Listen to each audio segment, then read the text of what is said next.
नमस्कार बच्चों। आज हम आपको सदिश राशियों का निरूपण करना बताएंगे कि सदिश राशियों का निरूपण हम किस तरह से करते हैं। तो इसे देखेंगे हम। जो भी सदिश राशियां होती हैं, अदिश के लिए तो कोई दिक्कत नहीं होती है, सीधा हो जाता है। लेकिन जो भी सदिश राशियां होती हैं उसे निरूपित करने के लिए जो भी अक्षर होता है उसके ऊपर एरो बनाया जाता है। जैसे बल हमें पता है सदिश राशि है, तो इसके ऊपर अगर हम एरो बना देंगे, इसे हम बोलते हैं वेक्टर। तो अगर इसके ऊपर वेक्टर लगा देंगे तो हमें सीधा पता चल जाता है सदिश राशि है। अब जैसे यहाँ पर हम एक चीज बताएं, जैसे चाल है और बेग है, तो चाल को भी हम भी से लिखते हैं और बेग को भी से लिखते हैं। अब कैसे पता चलेगा कौन सी चाल और कौन सा बेग है? चाल अदिश राशि है इसलिए सिंपल भी से लिखा जाएगा, जबकि बेग सदिश राशि है इसलिए इसके ऊपर वेक्टर लगा दिया जाएगा। तो हमें ये पता चल जाएगा ये चाल है और ये बेग है, क्योंकि जो भी सदिश राशि होती है उसके ऊपर वेक्टर लगा होता है। जैसे दूरी और विस्थापन है, तो दूरी को भी डी से लिखते हैं, विस्थापन को भी डी से लिखते हैं। दूरी अदिश राशि है तो केवल डी से लिखेंगे, जबकि विस्थापन सदिश राशि है तो इसके ऊपर वेक्टर लगा दिया जाता है, यानी एरो लगा दिया जाता है। तो सदिश राशियों को निरूपित करने के लिए उन अक्षरों के ऊपर एरो लगा दिया जाता है, तीर का निशान लगाया जाता है। इससे हमें पता चल जाता है कि ये राशियां जो हैं वो सदिश राशियां हैं। अब इन्हें निरूपित करने के लिए क्या होता है कि इसमें एक एरो बनाया जाता है। जो एरो बनाया जाता है, जो तीर बनाया जाता है, तो उसमें तीर की लंबाई जो होती है वो सदिश राशि का परिमाण बताती है, क्योंकि सदिश राशियों को व्यक्त करने के लिए परिमाण के साथ साथ दिशा की भी आवश्यकता होती है। तो जो तीर की लंबाई होती है वो हमें परिमाण बताती है, जबकि जो नोक होती है तीर की वो हमें बताती है दिशा।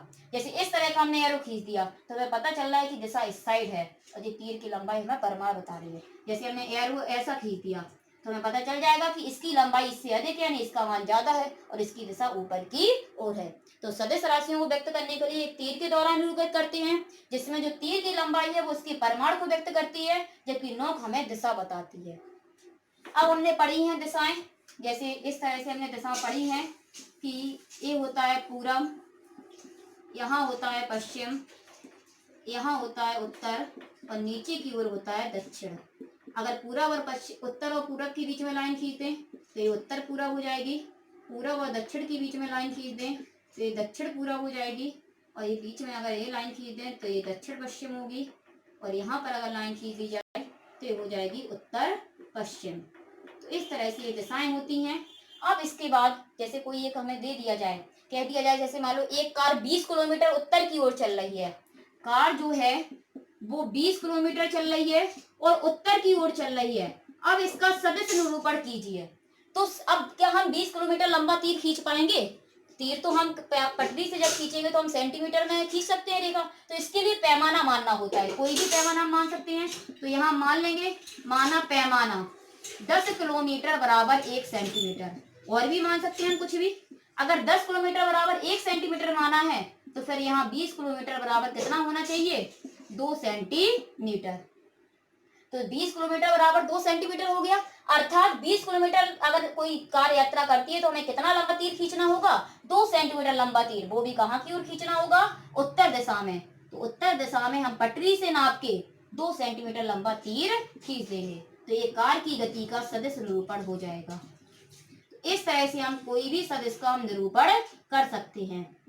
इस तरह से हम कोई भी पैमाना, हमने 10 किलोमीटर बराबर 1 सेंटीमीटर माना था, आप 5 किलोमीटर बराबर 1 सेंटीमीटर मान लेते, उसी हिसाब से पैमाना बना सकते हैं। जैसे कोई और दिया जाए एग्जाम्पल, जैसे जैसे कह दिया जाए कि एक कार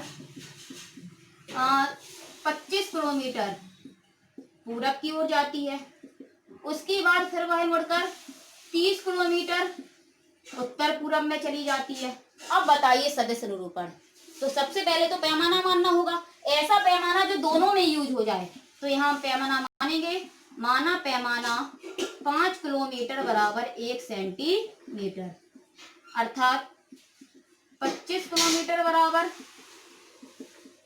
5 सेंटीमीटर और 30 किलोमीटर बराबर अगर देखा जाए तो 6 सेंटीमीटर।